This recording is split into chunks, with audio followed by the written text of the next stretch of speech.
왜 몽골은 독도 문제에서 한국 편을 드는가? 이 단순한 질문 하나 때문에 저는 일본 NHK 기자로서 몽골 초원까지 오게 됐습니다. 그곳에서 만난 한 여성. 양 300마리를 돌보던 유목민이었습니다. 아버지가 한글 노트를 찢어버려도 그는 밤마다 양가죽에 글자를 새겼습니다. 한국행 비용이 없어 결국 10년을 함께한 말 바타르를 팔고 새벽에 떠났죠. 그리고 10년 뒤 그 양치기 소녀는 삼성전자 선임연구원, 몽골 정부 훈장을 받은 인재가 되어 있었습니다. 그녀가 제게 말했습니다. 독도요? 제 인생을 바꿔준 나라의 땅입니다. 지금부터 제가 직접 보고 들은 그 10년의 기록을 공개합니다. 구독과 좋아요 눌러주시면 대한민국의 위상이 됩니다. 아침 회의는 언제나 똑같았습니다. NHK 국제부 회의실, 30명쯤 되는 기자들이 둘러앉아 각자 취재 거리를 보고하는 시간이었죠. 저는 다나카 유키, 입사 7년차 기자였어요. 그날도 커피 한 잔 들고 자리에 앉았습니다. 부장이 한 장의 보고서를 꺼냈습니다. 최근 몽골에서 실시한 여론조사 결과야. 좀 특이한 내용이 있어. 그가 프로젝터 화면을 켰어요. 숫자 하나가 크게 떴습니다. 89%. 저는 고개를 갸웃거렸죠. 무슨 수치인지 몰랐거든요. 몽골 국민 89%가 독도는 한국 땅이라고 답했다고 합니다. 회의실이 조용해졌습니다. 누군가 작게 헛기침을 했어요. 저도 놀랐죠. 몽골이요? 한국 편을요? 독도 문제는 한일 간 민감한 사안이었는데 제3국이 이렇게 명확하게 한쪽을 지지한다는 게 이해가 안 됐습니다. 부장이 저를 쳐다봤습니다. 유키 씨, 이번 건 어때? 저는 잠시 망설였어요. 솔직히 별로 흥미가 안 갔거든요. 그냥 한국 문화의 영향력 때문이겠거니 싶었습니다. K-팝이나 드라마 때문에 젊은 층이 한국을 좋아하는 거겠죠. 하지만 부장의 눈빛은 진지했어요. 현지 정서와 배경을 파헤쳐 보세요. 기획 리포트로 가져갑시다. 회의가 끝났습니다. 저는 자리로 돌아와 몽골 관련 자료를 검색하기 시작했어요. 처음엔 가볍게 접근했습니다. 한두 시간이면 대충 윤곽이 잡히겠거니 생각했죠. 그런데 자료를 파면 팔수록 이상했습니다. 울란바토르 거리 사진들이 쏟아졌어요. 삼성 간판, 현대자동차 대리점, LG전자제품 매장이 곳곳에 보였습니다. 한글로 된 카페 이름, 한국 식당 메뉴판도 눈에 띄었죠. 저는 화면을 확대했습니다. 이게 정말 몽골이 맞나 싶었어요. 통계 자료도 찾아봤습니다. 몽골 외국어 학습자 중 한국어 수강생 비율이 10년 전보다 300% 늘었다는 보고서가 있었어요. 한국 드라마 시청률은 황금 시간대 기준 40%를 넘었습니다. K-팝 콘서트는 매진이 기본이었죠. 그런데 뭔가 부족했습니다. 숫자만으로는 설명이 안 됐어요. 문화적 영향력이라는 말로 퉁치기엔 89%라는 수치가 너무 컸습니다. 뭔가 더 깊은 이유가 있을 것 같았죠. 저녁 무렵 몽골 특파원에게 전화를 걸었습니다. 그는 6년째 울란바토르에서 근무하는 선배였어요. 유키 씨, 몽골 취재 온대요. 좋아요, 소개해드릴 사람이 있어요. 어떤 분인데요? 삼성에서 일하는 몽골 여성이에요. 이 사람 이야기 들으면 당신이 찾는 답이 나올 겁니다. 저는 메모를 준비했습니다. 선배가 천천히 말했어요. 원래 유목민이었대요. 양측이었죠. 근데 지금은 삼성 반도체 연구소 선임 연구원이래요. 거기서 몽골 엔지니어 500명을 키웠다는데. 500명이요? 저는 펜을 멈췄습니다. 양치기에서 삼성 연구원이라고요? 그것도 500명을 가르쳤다고요? 믿기지 않았습니다. 이름이 어윤채예요. 만나보세요. 그 사람 이야기가 곧 몽골과 한국의 이야기니까. 전화를 끊었습니다. 저는 한동안 멍하니 앉아 있었어요. 양치기 출신이 삼성 연구원이 되고 500명을 가르쳤다는 이야기가 머릿속에서 맴돌았습니다. 이건 단순한 문화교류 이야기가 아니었어요. 그날 밤 저는 울란바토르행 비행기표를 예약했습니다. 출발은 사흘 뒤였죠. 촬영팀에게 연락했어요. 카메라맨 1명, 음향 담당 1명이면 충분했습니다. 이번 취재는 큰 팀이 필요 없었어요. 한 사람의 이야기를 제대로 담아내는 게 중요했으니까요. 짐을 싸면서도 계속 생각했습니다. 89%라는 숫자 뒤에 어떤 사람들이 있을까요? 그들은 왜 한국 편을 들까요? 저는 답을 찾고 싶었습니다. 진짜 이유를요. 비행기는 정시에 도착했습니다. 울란바토르 칭기스칸 국제공항이었죠. 저는 캐리어를 끌고 입국장을 나왔어요. 특파원 선배가 차로 마중 나왔습니다. 유키 씨, 어윤채 씨가 내일 오전에 시간 낸대요. 어디서 만나요? 삼성 몽골 연구소요. 외곽이긴 한데 볼만할 거예요. 다음 날 아침 촬영팀과 함께 연구소로 향했습니다. 도심을 벗어나자 풍경이 달라졌어요. 끝없는 초원이 펼쳐졌죠. 그런데 30분쯤 달리자 갑자기 현대식 건물들이 나타났습니다. 차가 멈췄습니다. 저는 창밖을 봤어요. 유리로 된 4층 건물, 정면에 커다란 파란색 로고가 붙어 있었습니다. SAMSUNG. 한글로도 삼성전자라고 적혀 있었죠. 여기가 진짜 몽골 맞나요? 촬영 감독이 웃었습니다. 저도 처음엔 그랬어요. 서울 디지털 단지에 온 줄 알았죠.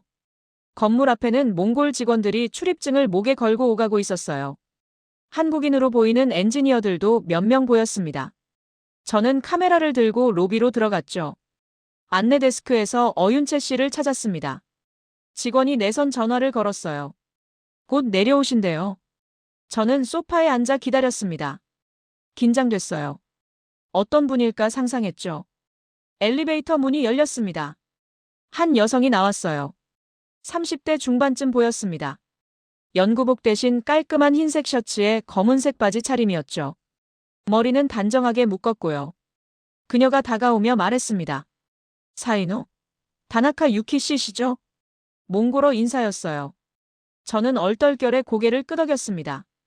그녀가 다시 한국어로 말했죠. 반갑습니다. 어윤채예요. 발음이 또렷했습니다. 저는 일본어로 답했어요. 안녕하세요. NHK 다나카입니다. 그녀가 일본어로 대답했습니다. 저도 일본어 조금 해요. 편하게 말씀하세요. 놀랐습니다. 몽골어, 한국어, 일본어를 다 하시네요? 저는 속으로 감탄했죠. 회의실로 안내받았습니다. 촬영팀이 카메라와 조명을 세팅하는 동안 저는 어윤채 씨와 가볍게 이야기를 나눴어요. 여기서 오래 일하셨어요? 그녀가 고개를 끄덕였습니다. 7년 됐어요. 처음부터 연구원이셨나요? 아니요, 기술 통역으로 시작했어요. 한국 엔지니어들과 몽골 직원들 사이에서 말을 전달하는 일이었죠. 저는 메모했습니다. 그녀의 손을 봤어요. 거칠었습니다. 사무직 손이 아니었죠. 뭔가 오랜 시간 밖에서 일한 흔적 같았어요. 준비됐습니다. 촬영 감독이 신호를 보냈습니다. 저는 자리에 앉아 질문지를 펼쳤어요. 카메라 적색불이 들어왔죠. 어윤채 씨, 지금 삼성 몽골 반도체 연구소에서 어떤 일을 하고 계십니까? 그녀가 잠시 생각하더니 대답했습니다. 선임 연구원이에요. 반도체 공정 최적화 연구를 하고 있고요. 몽골 신입 엔지니어 교육도 담당하고 있습니다. 전공이 반도체 공학이신가요? 대학은 방송통신대 경영학과를 나왔어요. 반도체는 회사 들어와서 배웠죠.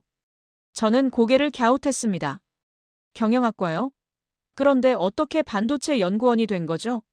뭔가 이상했어요. 그럼 이 일을 하시기 전에는 뭘 하셨어요? 그녀가 미소를 지었습니다. 조용한 미소였어요. 양을 키웠어요. 300마리쯤요. 저는 펜을 놓쳤습니다. 양이요? 300마리요? 촬영 감독도 놀란 표정이었죠. 그녀는 태어났습니다. 17살까지 초원에서 살았어요. 아버지가 유목민이셨거든요. 저도 당연히 양치기가 될 줄 알았죠. 그런데 어떻게? 한국 드라마를 봤어요. 그게 시작이었습니다. 회의실이 조용해졌습니다. 저는 그녀를 바라봤어요. 양치기 소녀가 한국 드라마를 보고 지금은 삼성연구원으로 앉아 있다고요? 이게 정말 가능한 일인가요? 그 이야기 들려주실 수 있으세요? 그녀가 고개를 끄덕였습니다. 물론이죠. 긴 이야기예요. 어윤채 씨가 말을 이었습니다. 저는 카메라를 의식하지 않고 그녀의 이야기에 빠져들었어요. 제가 15살 때였어요. 마을에 태양광 패널이 들어왔죠. 태양광 패널요? 네, 중고였어요. 한국 NGO에서 보내준 거였대요. 작은 거였지만 우리 마을엔 처음 들어온 전기였죠. 그녀가 천천히 설명했습니다.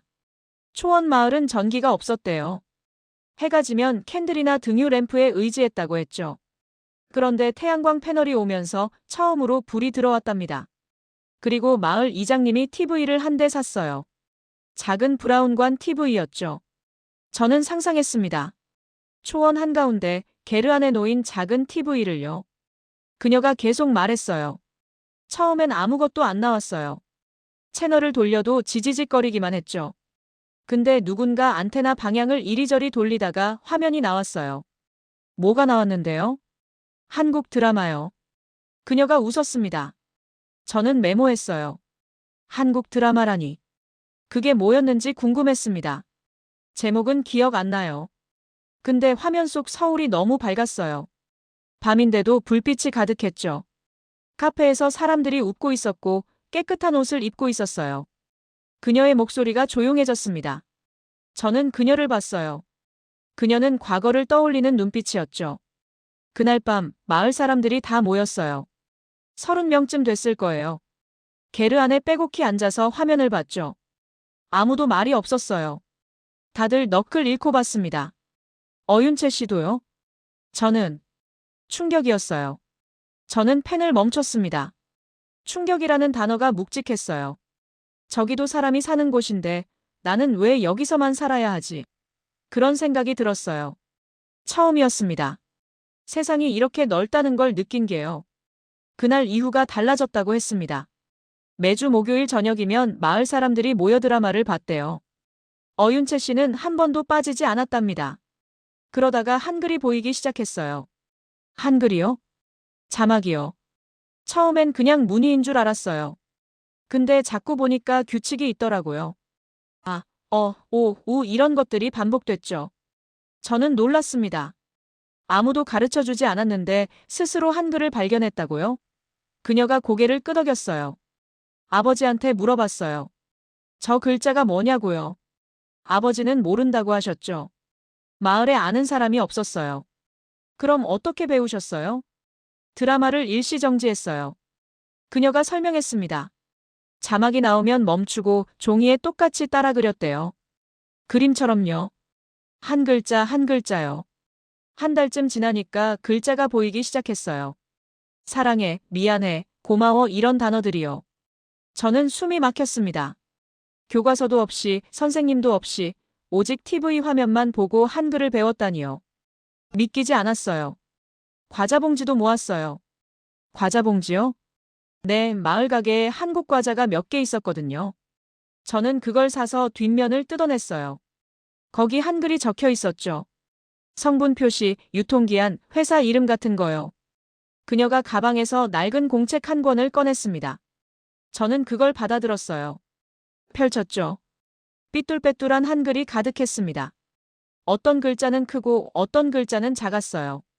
이게 제 첫 한국어 공책이에요. 16살 때 쓴 거죠. 저는 한 장 한 장 넘겼습니다. 과자 봉지 조각이 풀로 붙어 있었어요. 롯데, 오리온, 혜태 같은 이름들이 보였죠. 그 아래 똑같이 따라 쓴 글씨가 있었습니다. 밤마다 이렇게 공부했어요. 양들 다 재우고 가족들 다 자고 나면요. 캔들 켜놓고 1시간씩 썼죠. 그녀가 말했습니다. 아버지는 걱정했대요. 눈 나빠진다고 자라고 했답니다. 하지만 어윤채 씨는 멈출 수 없었다고 했어요. 한글을 배우면 저 세상에 갈 수 있을 것 같았어요. 막연했지만 확신했습니다. 저는 공책을 덮었습니다. 손이 떨렸어요. 이게 진짜 사람의 이야기가 맞나 싶었죠. 그렇게 1년을 공부했어요. 어윤채 씨가 말을 이었습니다. 저는 카메라 렌즈 너머로 그녀를 봤어요. 그녀의 표정이 굳어지고 있었죠. 17살 되던 해 한국 언응력 시험 공고를 봤어요. 울란바토르 한국문화원에서 시험을 본다는 거였죠. 토픽이요? 네, 토픽이요. 저는 4급을 목표로 했어요. 그래야 한국대학에 지원할 수 있다고 들었거든요. 그녀가 한숨을 쉬었습니다. 깊은 한숨이었어요. 떨어졌어요. 첫 시험에서요? 네, 3급이 나왔어요. 1점 부족이었죠. 저는 메모를 멈췄습니다. 1점이요? 그건 정말 아깝네요. 그녀가 고개를 저었어요. 그날 밤 잠을 못 잤어요. 초원에 나가서 별을 봤죠. 별이 쏟아질 것처럼 많았는데 저는 그게 무섭더라고요. 무서웠다고요? 네, 별이 너무 많으니까 제가 너무 작아 보였어요. 여기서 평생 양이나 키우다 죽는 건가 그런 생각이 들었죠. 그녀의 목소리가 떨렸습니다. 저는 조용히 기다렸어요. 아버지가 나오셨어요. 제 옆에 앉으시더니 말씀하셨죠. 윤채야, 넌 충분히 잘했다고요. 3급도 대단한 거라고요. 근데 저는 울었어요. 아버지 앞에서 처음 울었습니다. 저는 가슴이 먹먹했습니다. 17살 소녀가 초원 한가운데서 우는 모습이 눈에 그려졌어요. 그때 결심했어요. 다시 한번 도전하겠다고요. 근데 문제가 있었습니다. 무슨 문제요? 돈이요. 그녀가 설명했습니다. 시험 응시료, 울란바토르까지 왕복 교통비, 숙박비가 필요했대요. 한 번 치르는데 가족 한 달 생활비만큼 들었답니다. 재수험은 부담이었죠.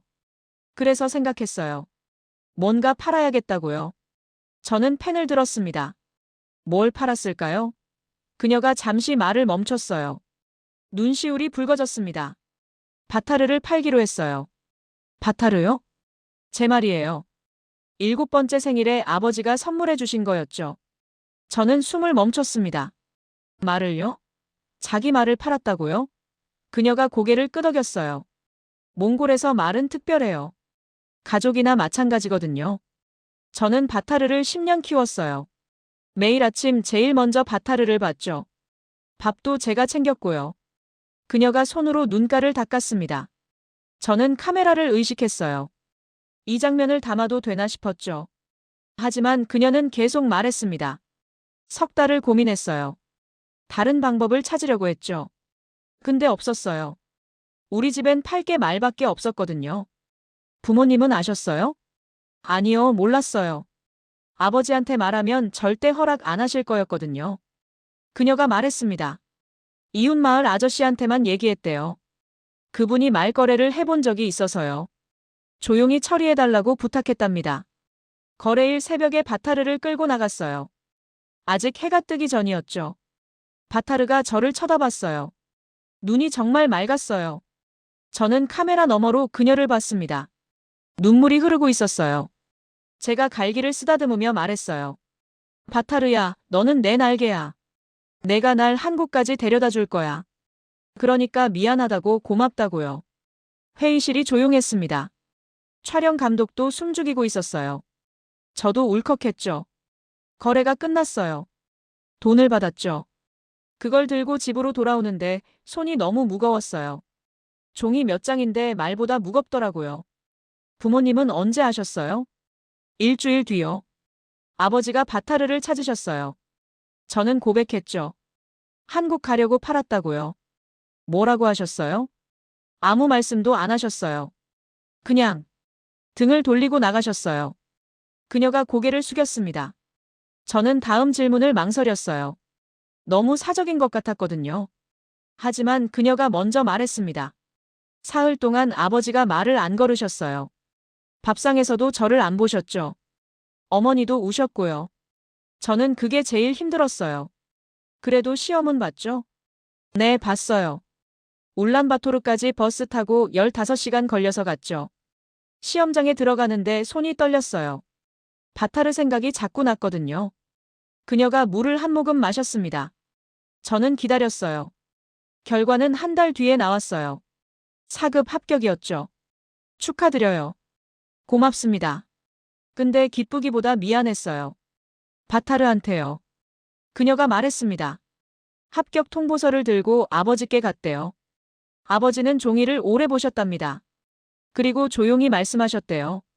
잘했다고요. 바타르도 기뻐할 거라고요. 그날 밤 아버지가 제 손을 잡으셨어요. 가라고 하셨죠. 한국 가서 꿈 이루라고요. 근데 꼭 돌아오라고 하셨어요. 몽골을 잊지 말라고요. 저는 메모를 멈췄습니다. 가슴이 뭉클했어요. 말 한 필로 산 꿈이었습니다. 인천공항에 도착했을 때가 기억나요? 저는 다음 질문을 던졌습니다. 어윤채 씨가 고개를 끄덕였어요. 2013년 3월이었어요. 짐은 배낭 하나였죠. 입국장 나오니까 사람들이 너무 많았어요. 한국어가 사방에서 들렸는데 너무 빨라서 하나도 못 알아들었어요. 무서웠겠네요. 무서웠죠. 근데 그것보다 돈이 더 무서웠어요. 그녀가 설명했습니다. 바타를 팔아서 모은 돈, 거기에 아버지가 몰래 보태준 돈까지 합쳐서 200만 원쯤 있었대요. 한국에서 석 달 버틸 돈이었죠. 공항에서 버스 타고 서울역까지 갔어요. 거기서 멍하니 앉아 있었죠. 어디로 가야 할지 몰랐거든요. 아는 사람이 없었어요? 한 명도 없었어요. 그냥 왔어요. 저는 놀랐습니다. 아무 연고도 없이 한국에 왔다고요? 그녀가 담담히 말했어요. 인터넷으로 찾았어요. 몽골 사람들 많이 사는 동네요. 대림동이라고 나오더라고요. 대림동 몽골 식당 아주머니가 도와줬답니다. 근처 고시원을 알아봐줬대요. 한 달에 30만 원짜리 방이었죠. 창문도 없는 작은 방이었답니다. 짐 풀고 누웠어요. 천장을 봤죠. 시멘트 천장이었어요. 초원의 하늘하고는 완전히 달랐죠. 그때 처음 생각했어요. 내가 정말 잘한 걸까? 그녀가 잠시 말을 멈췄습니다. 저는 기다렸어요. 근데 울 시간이 없었어요. 돈이 빠지고 있었거든요. 관광비자 신분이라 정식 취업은 안 됐답니다. 편의점 야간 알바를 구했대요. 새벽 2시부터 8시까지 일했죠. 시급은 5천 원이었답니다. 하루에 6시간 일하면 3만 원이었어요. 한 달에 90만 원쯤 벌었죠. 거기서 월세 내고 밥 사 먹고 나면 남는 게 없었어요. 힘들었겠어요. 견딜만 했어요. 근데 잠이 문제였어요. 그녀가 말했습니다. 새벽 8시에 퇴근하면 고시원 가서 2시간 자고 도서관 가서 공부했대요. 오후 5시쯤 돌아와서 또 2시간 자고 편의점 출근했답니다. 하루에 4시간 자는 생활이었죠. 몸이 이상해지기 시작했어요. 어지럽고 눈앞이 흐릿하고요. 병원은 안 갔어요? 돈이 없었어요. 병원 가면 돈 나가잖아요. 그냥 참았죠. 저는 가슴이 답답했습니다. 19살 소녀가 한국에서 이렇게 버티고 있었다니요. 그녀가 계속 말했어요. 어느 날 도서관에서 쓰러졌어요. 쓰러졌다고요? 네, 책상에 엎드려 있다가 그대로 기절했대요. 깨어보니까 의자에 앉아 있었고 도서관 직원분이 물을 주고 계셨죠. 직원이 물었답니다. 밥은 먹었냐고요. 어윤채 씨는 고개를 저었대요. 아침부터 아무것도 못 먹었거든요. 그분이 자리를 비우시더니 편의점 빵을 사오셨어요. 삼각김밥이랑 바나나 우유도요. 주셨어요? 네, 그냥 주셨어요. 아무 말 없이요. 그냥 드세요. 공부하려면 먼저 먹어야죠. 그렇게만 말씀하시고 가셨어요. 그녀의 목소리가 떨렸습니다. 저는 그녀를 봤어요. 눈물이 고여 있었죠. 그날 삼각김밥 먹으면서 울었어요. 맛있어서가 아니라 처음으로 누가 저를 챙겨줘서요. 한국 와서 석 달 동안 혼자였거든요. 근데 그분이 그냥 빵 하나 사주신 건데. 저는 메모를 멈췄습니다. 가슴이 뭉클했어요. 빵 하나가 사람을 살린 거였습니다. 그때 생각했어요. 여기서 버티면 나도 언젠가 누군가에게 이런 사람이 될 수 있겠구나. 한국은 그런 곳이구나. 그날부터 달라졌답니다. 밥을 제대로 챙겨 먹기 시작했대요. 편의점 폐기 도시락도 얻어먹고 몽골 식당에서 싸게 사 먹기도 했답니다. 몸이 회복됐죠. 토핑 6급에 도전하기로 했어요. 6급이요? 네, 4급으로는 부족했어요. 장학금을 받으려면 6급이 필요했거든요. 그녀가 말했습니다. 석 달 동안 미친 듯이 공부했대요. 도서관이 문 닫으면 편의점에서 일하면서도 단어장을 봤답니다. 손님 없을 때마다 문법 문제를 풀었죠. 시험 보러 가는 날 아침 도서관 직원분을 우연히 만났어요. 그분이 저를 알아보시더라고요. 시험 보러 가냐고 물으셨어요. 뭐라고 하셨어요? 화이팅, 그렇게 말씀하셨어요. 한국어로요. 저는 감사하다고 인사드렸죠. 결과는 한 달 뒤에 나왔습니다. 토픽 6급, 만점에 가까운 점수였대요. 어윤채 씨는 그날 밤 처음으로 아버지에게 전화했답니다. 한국어로 통화했어요. 아버지, 저 6급 받았어요. 이제 대학 갈 수 있어요. 그렇게 말씀드렸죠. 아버지 반응은요? 우셨어요. 전화기 너머로 울음소리가 들렸죠. 저도 울었고요. 그녀가 미소 지었습니다. 저는 카메라를 봤어요. 이 장면이 제대로 담겼으면 좋겠다고 생각했죠. 다음 장을 쓸까요? 방송통신대에 입학했어요. 어윤채 씨가 말했습니다. 토픽 6급 성적으로 장학금을 받았대요. 경영학과였죠. 학비가 저렴했고 일하면서 다닐 수 있었답니다. 낮에는 편의점 일하고 밤에는 인터넷 강의 들었어요. 과제는 새벽에 했죠. 힘들지 않았어요? 힘들었죠. 근데 재밌었어요.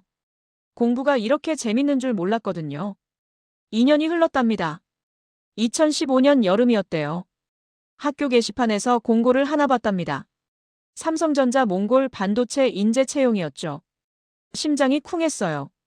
삼성이요? 네, 삼성이요. 몽골 출신 우대, 한국어 가능자, 반도체 관심 있는 자. 딱 3줄이었어요. 그녀가 설명했습니다. 자격 요건을 보는데 손이 떨렸대요. 몽골 출신? 맞아요. 한국어 가능? 6급이에요. 반도체 관심? 있어요. 모든 조건이 맞았죠. 근데 겁이 났어요. 왜요? 삼성이잖아요. 서울대, 연세대 나온 사람들이 가는 곳이잖아요. 저는 방송통신대 2학년이고 경력도 없고요. 저는 고개를 끄덕였습니다. 이해가 됐어요. 그녀가 계속 말했습니다. 이틀을 고민했어요. 지원할까 말까요? 근데 생각했죠. 떨어지면 어때? 지원이라도 해보자고요. 자기소개서를 쓰기 시작했답니다. 뭘 써야 할지 몰랐대요. 경력란은 비어 있었고 학력란도 부끄러웠죠. 그래서 다르게 썼답니다. 솔직하게 썼어요. 솔직하게요? 네, 전부 다요. 초원에서 양 키운 이야기, 바타르판 이야기, 고시원에서 산 이야기, 편의점 알바한 이야기요. 숨기지 않았어요. 그녀가 말했습니다. 마지막 문단에 이렇게 썼대요. 저는 화려한 학벌이 없습니다. 하지만 포기하지 않는 법은 배웠습니다. 삼성에서 일하고 싶습니다. 배우고 싶습니다. 제출하고 나니까 후회됐어요. 처음엔 기술 통역이었어요. 어윤채 씨가 말했습니다. 삼성 몽골 연구소에서 시작한 첫 업무였대요. 한국 엔지니어들과 몽골 직원들 사이에서 말을 전달하는 일이었죠. 어려웠어요. 기술 용어는 드라마에 안 나오거든요. 어떻게 배우셨어요? 밤마다 공부했어요. 반도체 책 빌려서 읽고 모르는 단어 찾아보고요. 한국 엔지니어들한테 물어보기도 했죠. 6개월이 지나자 달라졌답니다. 통역을 넘어서 기술을 이해하기 시작했대요. 공정 과정, 수율 관리, 품질 검사까지요. 한국 엔지니어들이 놀랐답니다. 윤채 씨, 엔지니어 해보는 게 어때요? 저요? 전공도 아닌데요? 배우면 돼요. 관심 있어요? 있었답니다. 너무 하고 싶었대요. 그래서 시작했죠. 낮에는 통역 일하고 밤에는 엔지니어 교육받았답니다. 1년이 걸렸대요. 보조 엔지니어로 발령받았어요. 2017년이었죠.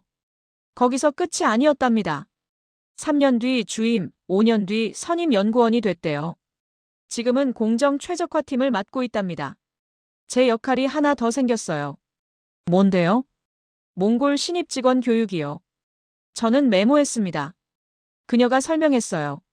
삼성 몽골 연구소는 매년 20명씩 몽골 청년들을 뽑는답니다. 대부분 공대 졸업생이지만 반도체는 처음이래요. 어윤채 씨가 그들을 가르친답니다. 어떻게 가르치세요? 쉽게 설명해요. 초원에 비유하죠. 그녀가 웃었습니다. 저는 흥미로웠어요. 반도체 공정을 양대 관리에 비유해요. 웨이퍼는 초원, 칩은 양, 불량은 아픈 양이라고요. 몽골 애들은 그러면 바로 이해해요. 재밌네요. 효과적이에요. 어려운 걸 쉽게 만드는 게 교육이잖아요. 지금까지 500명 넘게 가르쳤답니다. 그중에 팀장 된 사람도 있고 한국 본사로 파견 간 사람도 있대요. 다들 어윤채 씨를 언니라고 부른답니다. 몽골에서 절 삼성 언니라고 불러요. 자랑스러우시겠어요. 자랑스럽죠. 근데 책임감도 커요. 제가 잘 가르쳐야 애들이 성공하니까요. 2023년 여름이었답니다. 몽골 정부에서 연락이 왔대요. 과학기술 공로 훈장을 주겠다는 거였죠. 믿기지 않았어요. 왜요? 저는 그냥 제 일한 건데 훈장을 준다고 하니까요. 시상식은 울란바토르 정부청사에서 열렸답니다. 어윤채 씨는 정장을 입고 갔대요. 객석엔 가족들이 앉아 있었죠. 아버지, 어머니, 남동생까지요. 아버지를 봤어요. 그녀의 목소리가 떨렸습니다. 저는 조용히 들었어요. 아버지가 정장을 입고 계셨어요. 처음 보는 모습이었죠. 평생 몽골 전통 옷만 입으셨거든요. 근데 그날은 정장이었어요. 훈장을 받을 때 아버지가 일어나셨답니다. 박수를 치셨대요. 눈물을 참으시는 게 보였답니다. 어윤채 씨도 울컥했대요. 무대에서 내려와 아버지한테 훈장을 보여드렸어요. 아버지가 만지시더니 말씀하셨죠. 이건 바타르 것이다. 바타르요? 네, 바타르가 날개를 준 거라고요. 이 훈장은 바타르 거라고 하셨어요. 저는 카메라 뒤에서 눈물을 닦았습니다. 옆에서 촬영 감독도 코를 훌쩍였어요. 이 장면을 담아야 한다고 생각했죠. 촬영이 끝났습니다. 저는 호텔로 돌아왔어요. 며칠간 찍은 영상을 정리했습니다. 어윤채 씨의 이야기, 초원 풍경, 삼성연구소 훈장 수여식까지요. 좋은 리포트가 나올 것 같았어요. 그날 밤 도쿄 본사에서 전화가 왔습니다. 부장이었어요. 유키 씨, 독도 관련 부분은 빼세요. 네. 민감한 사안이에요. 몽골 여론만 다루고 독도는 언급하지 마세요. 저는 당황했습니다. 독도 여론이 시작점이었는데요. 그걸 빼면 이야기가 이상해져요. 부장님, 근데 그게 핵심인데요. 핵심은 어윤채 씨 이야기예요. 한국 기업의 투자, 문화교류, 그것만 다루세요. 알겠죠? 전화가 끊겼습니다. 저는 멍하니 앉아 있었어요. 손이 떨렸죠. 다음 날, 동료 기자가 메시지를 보냈습니다. 유키, 조심해. 위에서 예민하게 보고 있어. 저는 답장 안 했어요. 생각이 복잡했거든요. 이틀을 고민했습니다. 진실을 다 보여줄 것인가, 무난하게 마무리할 것인가요? 밤마다 잠이 안 왔어요. 3일째 되던 날 결심했습니다. 편집실로 갔어요. 원고를 제출했죠. 어윤채 씨 이야기, 한국의 몽골 지원, 그리고 독도 여론조사 결과까지 전부 담았습니다. 부장이 원고를 읽더니 한숨을 쉬었어요. 유키 씨, 이거 문제 될 수 있어요. 알아요. 그래도 내겠어요? 네, 내고 싶어요. 저는 부장을 똑바로 봤습니다. 그가 물었어요. 왜냐고요? 현장에서 본 걸 그대로 전하고 싶어요. 그게 기자 아닌가요? 부장이 잠시 저를 봤습니다. 그리고 고개를 끄덕였어요. 알았어요. 내보내죠. 책임은 내가 질게요. 저는 고개 숙여 인사했습니다. 가슴이 두근거렸어요. 이게 맞는 선택일까요? 몰랐습니다. 하지만 후회는 안 할 것 같았어요. 촬영 마지막 날이었습니다. 어윤채 씨가 제안했어요.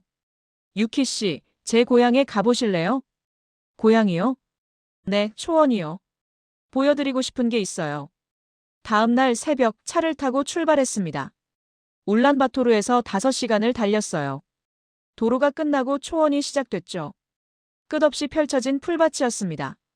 저기에요. 멀리 게르 몇 개가 보였습니다. 어윤채 씨의 마을이었어요. 차가 멈췄죠. 한 노인이 나왔습니다.